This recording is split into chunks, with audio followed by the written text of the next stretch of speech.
Good day, YouTubers. I'm just continuing the series on boating safety tips. In the last episode I spent a lot of time beating you over the head about the skipper's responsibilities in making sure that the trip was safe. In this and subsequent episodes I'm going to give you some ideas of how to go about making sure it's a safe trip. Just little things I do, little things that have come to me over the years. I'm not saying I'm perfectly right in everything. You'll probably find people with some better ideas than I've got. Just listen to everyone and make up your own mind. I hope these give you something to think about and get you started. See what you think, let me know in the comments.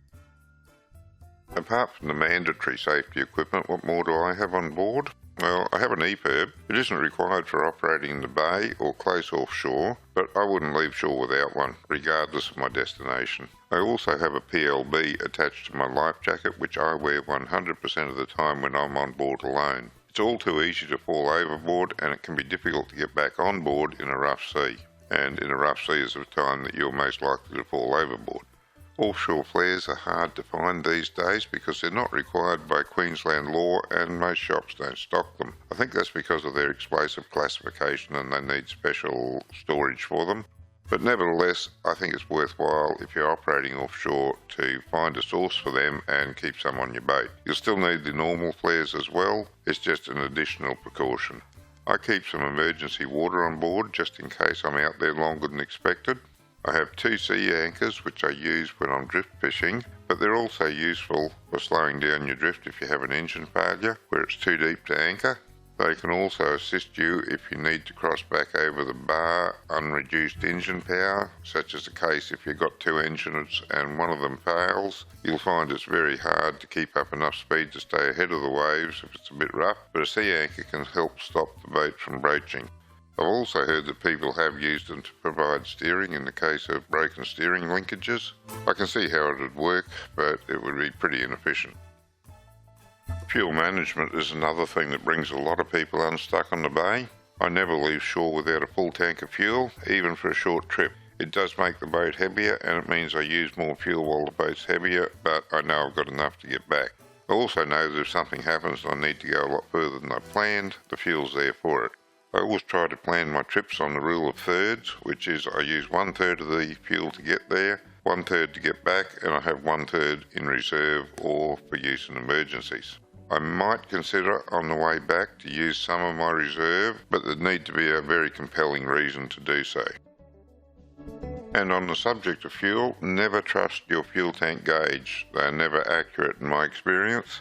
If you have a fuel metering system on your engine and an NMEA bus to show the measured fuel consumption on one of your gauges, then that is pretty reliable as a measure of the amount of fuel that you've actually consumed. It won't tell you how much you had in your tank, but it will tell you how much you've used so far.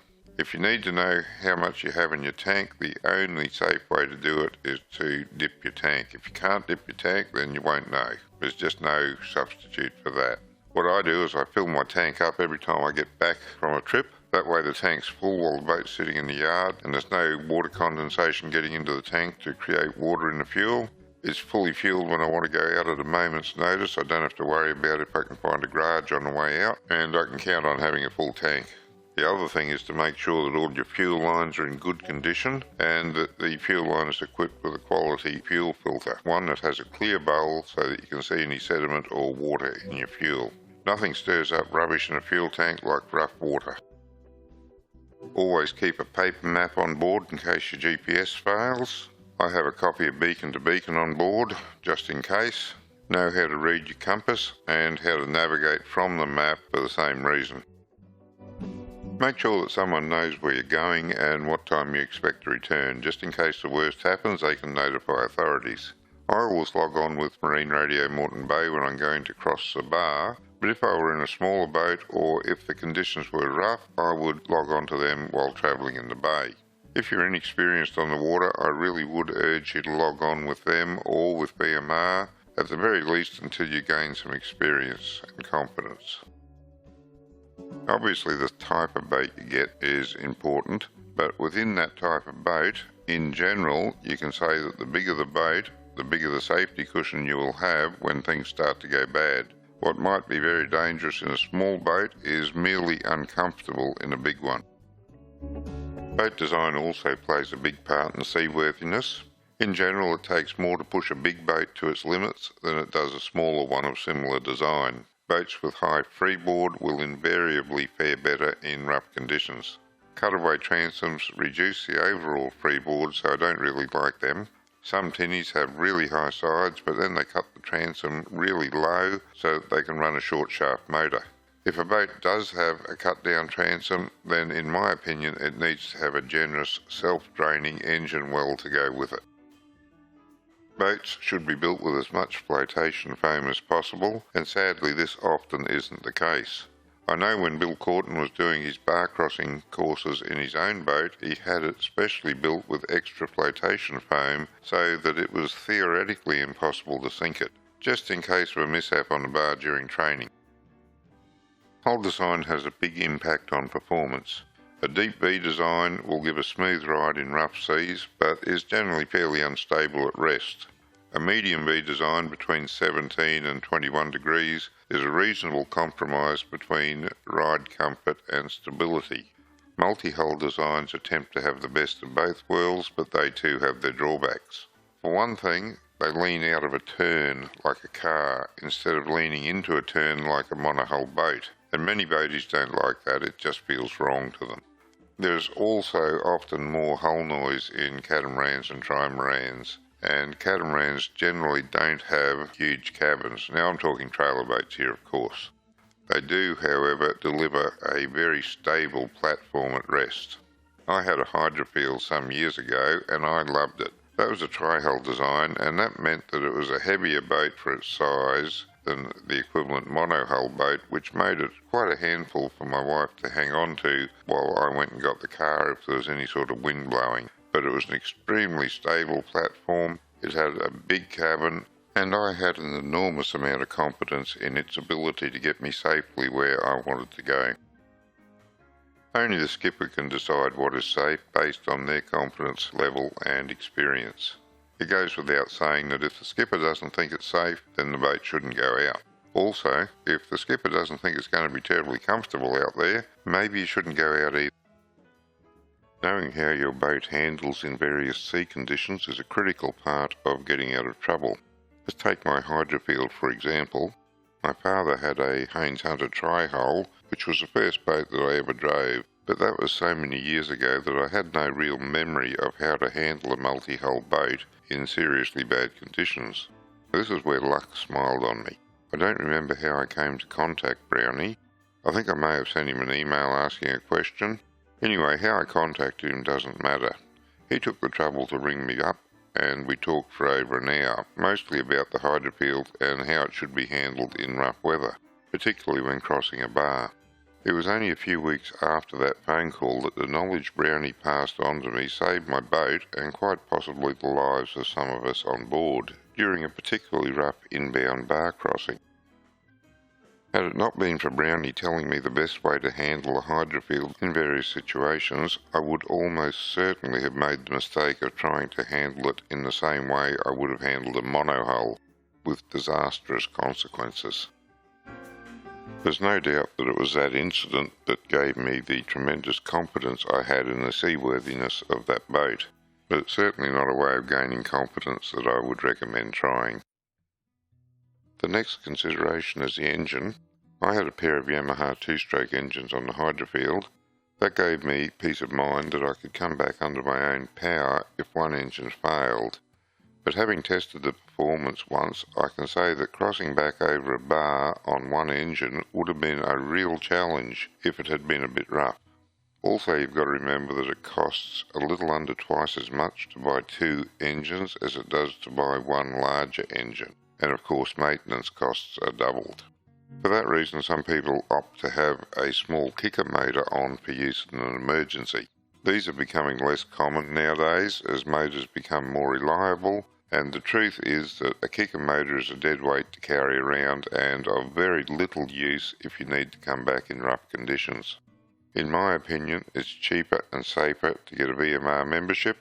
A modern four-stroke engine that is well maintained, is extremely reliable, and I have no qualms about going well offshore in my current boat.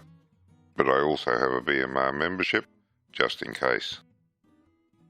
I'll go off on another tangent for a minute because I want to talk about waves. Say the forecast is for a 1.2 metre swell. Is that going to be rough? Well, the answer's a definite maybe. It all depends on the wave period. The wave period is measured in seconds, and it is the time it takes for the wave to pass from one trough to the next. The shorter the period, the rougher and more uncomfortable the ride. If the waves are predicted to be 1.2 metres with a 4-second period, the ride is going to be miserable in any small boat. On the other hand, if the waves are predicted to be 1.2 metres with a 10-second period, then you'll have a good day out on the water. And just because you've got a good weather forecast, it doesn't mean it's going to stay that way. This is a bit of a long story. It happened a lot of years ago now, but I think it's worth listening to, just to show how quickly you can go from being relatively safe to being in mortal danger on the water. This incident happened back in the mid-80s. I think it was one Easter. We were anchored up in Horseshoe Bay for the night. There were a lot of other boats in there, and the forecast following the 6 o'clock news on the radio gave no hint of what was to come. Remember, in those days there was no GPS, no internet, no mobile phones. Around 2 a.m. in the morning a storm hit from the south. And of course, that's the worst thing that can happen in Horseshoe Bay. I woke up immediately and went up on deck to make sure everything was all right. My father was on board and we stood on the back deck and watched the storm and the other boats at anchor. One sailboat caught our attention. He was dragging his anchor and headed more or less in our direction. At the time I thought there was a good chance that he'd miss us and be pushed into the beach by the wind and the waves. I think he was running his engine hard to try and hold the anchor, and hats off to his seamanship in trying to save his boat and crew. If he did save it, that is, because subsequent events made me forget all about his plight. Just when I thought he might miss us, a wave picked him up and landed him close off our port bow. The next wave speared him into us. I don't remember the impact being all that bad down at the back of the boat, but it only took a few seconds to realise something was wrong, and we were drifting rapidly towards the beach ourselves. I raced through the boat and hit the start buttons for both engines. Nothing happened. I opened the hatch to the engine compartment and I immediately saw that 3 of the battery terminals had been knocked off by the impact. I jumped down, but the terminals were too tight to force back onto the batteries without tools, and there was no time to get tools. There were 3 terminals off, so I held one in place with my knee and the other 2 with my hands, and I yelled to the old man to start the engines. By this time my mother was up and she was looking down into the engine room to see what was happening as Dad hit the starter switches. Of course, with me holding the terminals in place while Dad was cranking 2 big diesel engines, there were sparks everywhere and my mother started screaming to stop. Meanwhile I'm yelling him just to start the bloody engines. I never did discuss that night with my mother, but I think she must have thought that the boat was going to explode, which would have been a possibility had they been petrol engines. But being diesel, it was pretty safe. Anyway, we did get the engines running and I bounced out of that engine room and up onto the helm. I know I didn't stop to shut the hatch, but it was later closed, so I guess my mother looked after that for me. By the time I got to the helm, we were pretty much on the sand, but fortunately not by too much, so I gunned both engines and dug our way out. While we were getting underway, I had very little steerage, so I remember at one point I had one engine full ahead and the other full reverse, trying to avoid hitting another boat. We slid past with about 6 metres to spare. I remember looking into the cabin of the other boat and a man was sitting at the table holding a newspaper and watching us slide past just metres away. I sometimes wonder what he was thinking just then. Probably what idiots we were to up anchor in a storm like that. Of course, by this time we had realised that the anchor chain had broken, and I guess we were really lucky that it broke up closer to the bollard rather than down at the anchor end. Although when you think about it, the dynamics of the forces, you'd probably expect it to break up closer to the bollard. But in any case, had there been a lot of anchor chain dragging along behind us, it could well have got tangled in the propellers and we would have lost the boat. But at that point we didn't know how much chain was dragging, so I had to go out on the front deck and undo it from the bollard so we could wind it up, just so it didn't tangle in the propellers. I handed the helm over to my father and I raced out onto the front deck to undo the chain, and fortunately the storm hadn't reached its full fury by that stage, and there wasn't a great deal of water coming over the deck. Maybe a foot came over the front deck as I was out there. But I can tell you, having a foot of water coming over the front deck while you're out there trying to undo an anchor chain off a bollard can be quite an experience. You hang on for grim death when the water comes over, and then you work in between the waves while the deck's heaving underneath you. But since I'm here to tell the story, I obviously managed to get the chain undone and get back inside safely. With no anchor and no possibility of putting the spare on in this storm, we had no choice but to head out into the storm and seek shelter elsewhere. The seas that morning were as bad as I've ever been in. We were in a 43-foot boat and the waves were breaking a metre over the bow at the height of it. I was crawling along with just enough speed to allow me to keep the nose of the boat into the waves. It was a long, slow trip. The Stradbroke car ferry was still running, and it made a crossing in front of us. At one point he stopped. I think he was waiting to see if we were going to go down and would need rescuing. I don't know who the barge's skipper was on that day, but I thank him for his concern. It's funny how fragments of events stick with you, but the actual continuity is lost. At some point I realised that I had a life jacket on. I clearly remember ordering everyone into life jackets, but I didn't leave the helm for a second. I was fully focused on keeping the boat afloat, and I have no idea who got the life jackets out or who put one on me. I guess it would have been my father, but that's only by process of elimination. I looked around at one point and my mother was sitting on the floor with my two kids all in life jackets, but it was really a case of everyone needing to help themselves because I had no time to help anyone. I was too busy. And just as a side note, the reason they were sitting on the floor is that the boat was heaving too much for them to be anywhere else. By the time we got between Coochie and Macleay, the sun was well and truly up and the storm was abated somewhat. Once we got to Carragara, we could take the time to rig the spare anchor and lick our wounds. We returned to Peel a few days later when the weather had settled and I was able to dive down and retrieve the anchor. The bow rail needed replacing and there was a few broken plates, but we took remarkably little damage. I called into a shop on Stradbroke a few days later for supplies, and the shop assistant told me that they had heard that 6 boats had gone down in that storm. I don't know whether they were at sea or on the moorings, but I can believe it. That was a bad storm. If you ever do find yourself in a bad situation on the water, then you need to focus totally on getting through it and to think about what you need to make that happen. The harsh reality is that everyone else on board needs to look after themselves. Someone other than the skipper needs to be nominated to look after any children. Make sure all your passengers know what is expected of them in an emergency. You will serve them best by attending to the boat. I've been unfortunate enough to witness the aftermath of several accidents that could have been avoided had someone acted decisively and immediately. My experience has universally been that it's better to do something immediately. It might not be the best thing that you can do, but even if it's partially right, it might just buy you enough time to work out something better and then do it. Never give up is the best advice I can give you when things look grim.